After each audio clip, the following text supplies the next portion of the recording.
Yeah, Ty and Booth IFL TV in association with MTK Global. Finally at Shed ABC with Dave Allen. It's going over it. Yeah, it's nice to have IFL TV finally. Yeah, what do you think about that? What do you think about like the noise, you know, in the background? Is that cutting us off or what? No, I think it's alright. Is that right? Yeah. Shed ABC is all about about the community. Yeah. We're bringing people together.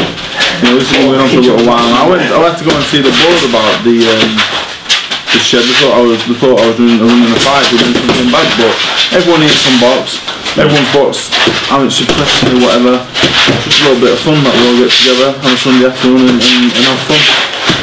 Yeah, this is all it is. You know, this room is. This is all it is. This is the shed. Everything you can see. There's a little bit more space to the right. There's nothing else here. There's no ring. I'm not slagging it off. I'm just being honest, aren't I? I didn't know what to expect. It's a shed. It's a shed. It's a shed. Yeah. Yeah. So this is famous. It's to be honest, I started off. I was training with my dad. My friend owns the house and the shed, and so I said I started training here myself. But then I had to find a proper gym because, like you say, it is just a room. Yeah.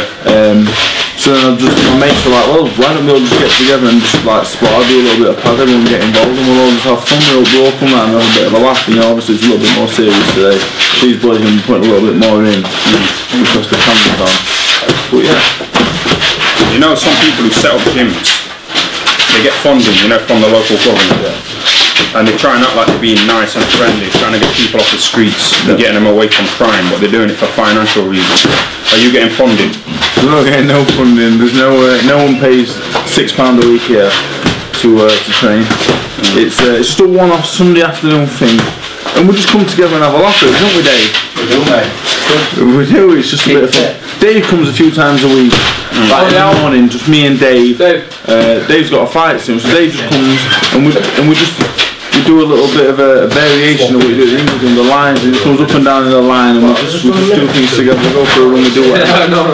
But what else do you do? Like you used to train at the Ingle gym, and then you left. Yeah. Did you not like it? No, there was no There was no connection with the gym. What was the problem? Yeah, what was the problem with the gym, with the training? There's no problem with the gym. To be honest, like when I left as a kid, when I was 18 years old, I wasn't a massive Dominic fan at the time, to be honest. But now I'm a massive Dominic Ingle fan. I didn't leave because, you know, of any personal dislike to anyone. I left the gym. My opinion of everyone in the gym had risen tenfold, you know what I mean? But like, I didn't feel like the training was suited to me. Yeah, because you know you've got big legs, aren't you? And you know them lines in the gym. Yeah. We have to move around the lines and we have to like keep switching and stuff like that. Do you find it hard to like pick up your big legs? Yeah. I've got skinny legs, so I can just move around easily. I feel it's like picking up tree trunks. I feel like I didn't like because you can't argue with the training that's done at the gym, obviously, because of the fighters that have come through the gym. You can't really say that the training is obviously some of the best training around, as well as it produces champions that it has. But I don't like to body spar every day. Just certain things, certain bits of training I didn't like. And I just went to train with Nick Marsden, who's a very good friend of mine. That's what we're doing. You don't like to body spar every day? I don't like to body spar really full stop, to be honest. I feel like I think it's good to get fit, and in my opinion that's about it. It hurt my hands, every day my hands were hurting, and I didn't like it. Yeah. That's what, like, you know, body sparring, you're not getting smashed in the face or you're not getting brain damage. I think the only person to come out of the Ingle gym with brain damage is probably Lee Noble. That's about it. But like, everyone else is okay. No, I agree with what you're saying, like, it's all a personal preference. I spar, and when I spar, I only spar 3 or 4, at the most 6 rounds open at a time, because I don't want to look a little bit daft either, so I've got nothing against the training that's done there, anyone that's there. I left really out of wanting to go and train with Mick Marsden, really. Mick Marsden. You got rid of him though? I thought you got rid of that guy. Are you still with him? I've been with Mick. I was training with Mick for like 3 fights, and I went to train with Peter Fury for the fight when I moved to Bolton, and then me and Mick manages me now. Mick training for this fight, so that's what we're doing. You don't want to talk about boxing, do you, on a Sunday? You want to switch up on boxing. But you're boxing next week for the Commonwealth title. Yeah. And you don't want to talk about it, do you? Because it's Sunday. You want to just relax, don't you? I'll talk about it. Are you okay to talk about your fight next? It's a big deal, isn't it? The Commonwealth title. It's against some African. It's Jamaican. Oh, is it Jamaican? Yeah. Oh, okay, yeah. It's a big opportunity because the Commonwealth heavyweight title is a major title, you know, and a lot of people say that I'm not really earned the chance to fight the Commonwealth title, and I don't think that's something I can really argue with, you know. The shots come up, I think it's brilliant bit of matchmaking and work by Eddie and Matchroom. It's a very winnable fight for a major title, so I'm very happy to have got the opportunity, and we're going to take it with both hands now. You know, it's not an easy fight by any stretch of the imagination, because no fight is hard time, as you know. You've gone in there as the easy fight against Mike Jr. And you gave me fight of his life. There's no easy fight. If a man is a similar size to you and he's fit and he's strong, it's going to be a hard night, innit? Because it's hard work. So I'm not saying it's an easy fight, but it's a winnable fight for a major title, and I'll definitely it's the first fight I've learned to where I'm in proper condition. Yeah, the thing is, you know them Jamaicans and Africans. I don't like stereotyping, but a lot of them, you haven't got anything of them. So they'll look at like a Commonwealth title fight on Sky Sports as a big deal, you know, like life changing. Yeah, not where they can buy a car, but where they can buy food. Do you know what I mean? And they probably live in somewhere like this. You know, a shed, a lot of them. So they'll see that as like life changing. So you can't be messing around with these Africans and Jamaicans. He lives in Miami, so I think he's alright. Oh, is he doing alright? Yeah, one of them Jamaicans, yeah. He's not living in Jamaica. He's in Miami, and the son living it up. So he's not living in a shed. But at the same time, it's a massive opportunity. If you're the Commonwealth heavyweight champion, the heavyweight division as it is right now, the fights that are about financially, and in terms of there's not a lot about it. You can be on the world scene. You can, for myself, I can be on the British and the European scene in the blink of an eye. And the same for him. He can go back to America with a Commonwealth title. He can go into a big fight for a big payday and whatever else. He's fought Dominic Breezy, Alan, Andre Ferguson. So I've had big fights before, but people looking at it the same as I am. This is a big fight, and they look at me as a very winnable fight as well, I believe. So it's a big fight for both of us. It's winnable for both of us. We'll both be looking at it as a winnable fight. So it's a good fight as well. It's a very good show as well to be on again. Yeah, it's a big Kell Brook versus Errol Spence. Yeah, I think it's a main event fight. Yeah. Do you think Kell will get beat or? I think he's got to do the weight correctly. As you know, Kell's a very big man, isn't he? Yeah, he's a big guy. And making turn around stone. As you know yourself, because I don't remember, but I was told by Bramall when you bought Sparring at 10 stone, the weight absolutely drained you, didn't it? Yeah, that was ridiculous. I was on 2 tins of tuna a day. That's ridiculous. But you know, you being a heavyweight, like you're fighting in a week, you're probably feeling different to Kell because he's like starving. But you can eat, can't you? Do you still go KFC and stuff? I have one KFC a week. Oh, just one a week. One a week. When did you start? One a day. 1 or 2 a day, maybe. Yeah, that's a lot. Yes. Well, the thing is, as a heavyweight, what you got to do is, I'm eating well, but now and again, you know, if I didn't have a bad meal, I'd go mental, I'd go crazy. You got everything in moderation, you know. Like, hopefully one day I'll get to the point where I can say, right, I don't eat anything again, ever. Because that food is bad for you. Yeah. But if I weren't eating bad food at least once or twice a week, I'd be doing some bad things. You might have OCD.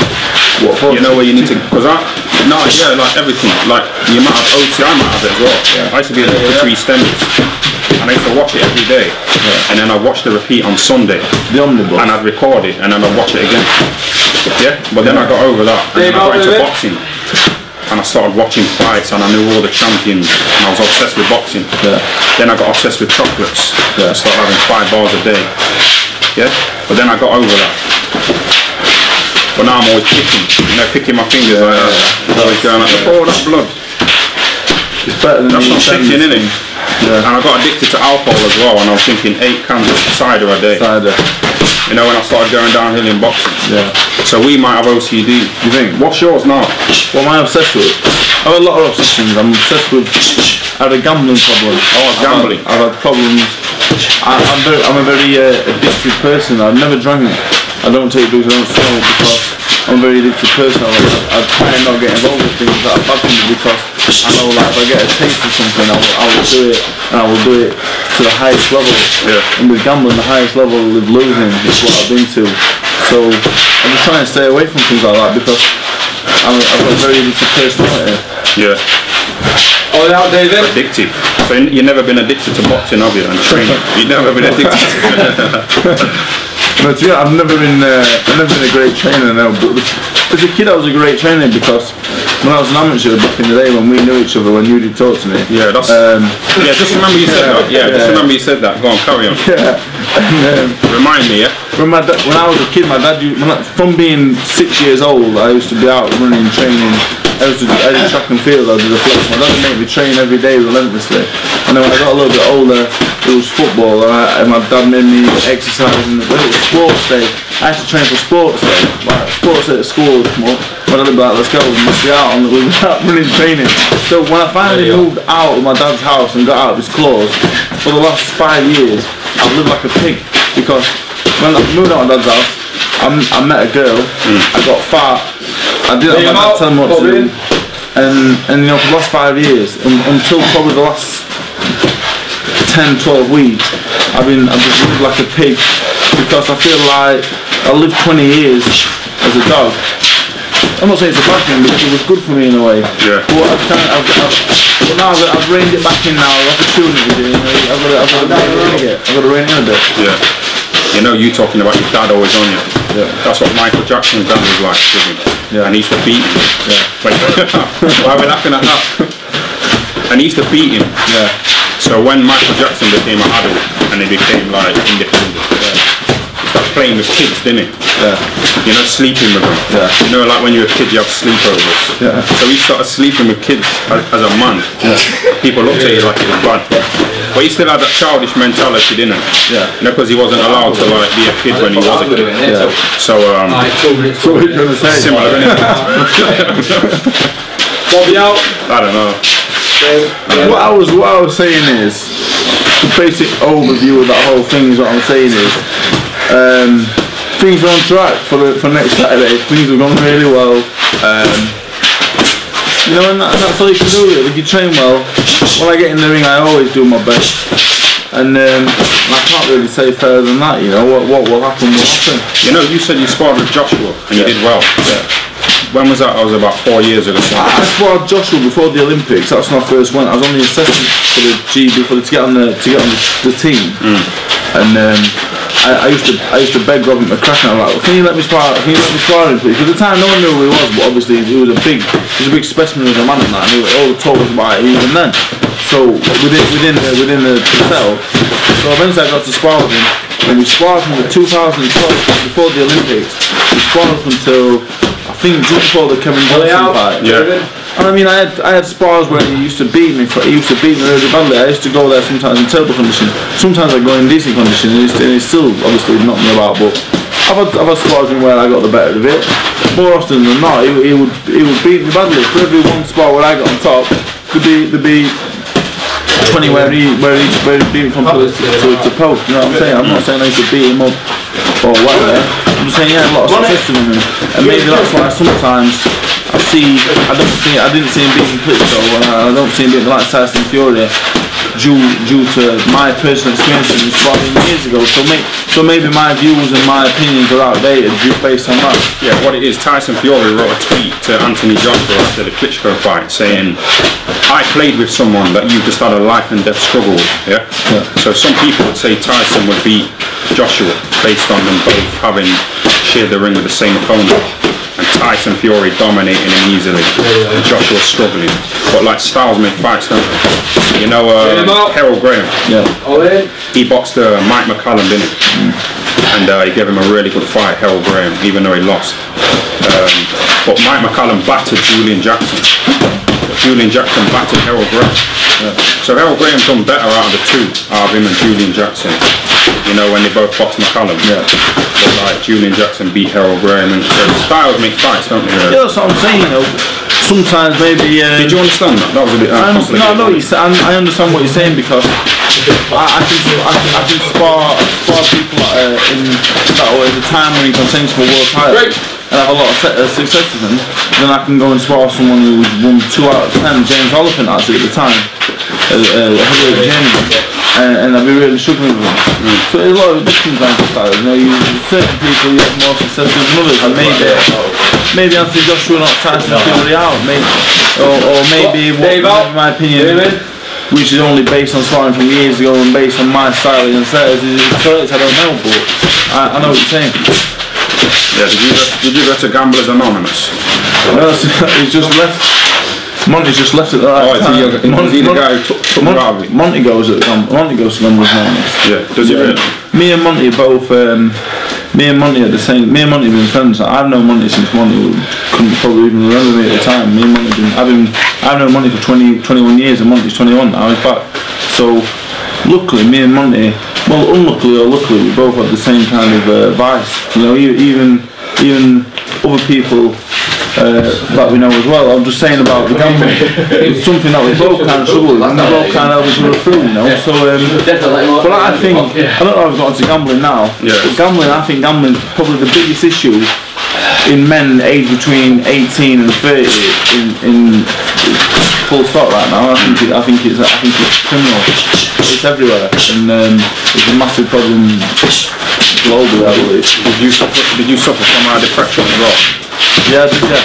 Did you go and see like help? Did you go and seek help? I did. Yeah, I've seen quite a few people, to be honest, over the years. Different problems. No, I go into it and I end up with sounding as weird as you. Yeah, that's a good thing. I'd seen an interview with you and Coogan. Yeah. You said to Coogan, his time coming down to shed ABC, because I think it's a bit too strange to be allowed in. Yeah. Yeah, that's a quote, isn't it? That's a direct quote. This is just a shed, isn't it? You have to be sane to be in a shed. It's anything goes, don't it, in a shed? Yeah, Monty, you alright, yeah? Yeah, man. I was just asking you about the, the attention you've got. Okay. Since you've been mentioned a few times by Dave Allen. Yeah. David. And you said that you've been getting a bit of hate mail. Yeah? Oh yeah, I get loads of hate mail. People calling you a packy and stuff like that. Are you bothered about that or what? No, really, it don't bother me what people think, to be honest. You're not a Pakistani, are you? So I'm not bother you. Pakistani, I'm Greek. Greek and Chinese. You know, since he mentioned you the first time, how many followers have you got on Twitter since then? No. In space of an hour, I got about 500 people. Yeah. All his fans. Basically. Weird, isn't it? It's a bit weird, like. You use social media, to benefit, to sell tickets. How many tickets have you sold, like, to random people? Well, on social media through. When I first turned professional, I would say I was down the ratio with some people. For one show I sold 3 tickets, and now upwards of £30,000 worth of tickets for my next fight. And it is down to a lot of it, down to whatever on social media. What you see on social media, they come out with pretty stupid stuff. But I'm sure Monty and the lads will tell you that's me, innit? I'm a bit of a fool, aren't I? Not a fool. Yeah, but everyone can do that. But you're a smart guy. And it is nice that people want to come and support me. It's nice. It's still very strange. I find it very strange. When we're out and about and people come over, it's the weirdest thing in the world. I find it really strange, but it's nice. Yeah, you said you went to an amateur show the other day, or a professional show, and there was a lot of drunken men kissing you. That must have been disgusting. It was basically I went to the bar area, and I was there, and I hear the Rhino chant getting a little bit louder and louder. So they came over, and there was another 5 boys. They're from Wakefield. What were they called now? There was 5 of them, and they were, and like, one kissing me on the front, one in the back, one in the ear. Oh, that's disgusting. But the thing is, Tyan, kissing you in the ear. Yeah, but the thing is, you just embrace it. Is that what you do? I embrace it. I embrace the. I don't think I could embrace someone kissing me on the ear. It's not ideal, but no. But the thing is, you know, it's all love. They're only showing me love. There's no hatred. They're licking the ear. It's coming from a loving place. I'm alright with it. Yeah, that's right. Have you got a big following from gay people now? You know, if you put socks down your pants. It's a wane, yeah. Like, 2 million views. 2 million views. But the thing is, it was me and Monty was in the hotel room. They were two, weren't we? It was kind of like a joint. Like, I looked at these lozenges and I said, "Look, Monty, like this could be funny." And Monty, me and Monty are a little childish. And when Monty gave me the reaction that I wanted when I said, "Could this be funny?" It was done. And the gay following, like, I love gays. Oh, do you? I've got no. My uncle's gay. I've got a gay sister. Oh, I've got no hatred towards anyone in my heart. Yeah. I think a lot of men, they like lesbians, but they don't like homosexual men. Yeah. So they're a bit hypocritical on it. But what you got to think is, like, because they're attracted to lesbians, not the ones that look like men. It's something you're born with. It's not something. Like, who cares? We'll leave it there, yeah? Yeah, that'll do. Yeah, thanks for that anyway. Thanks for letting me in your shed, yeah? Anytime. Nice one, mate. Cheers. Tyan Booth, Dave Allen, IFL TV. Should ABC. Done.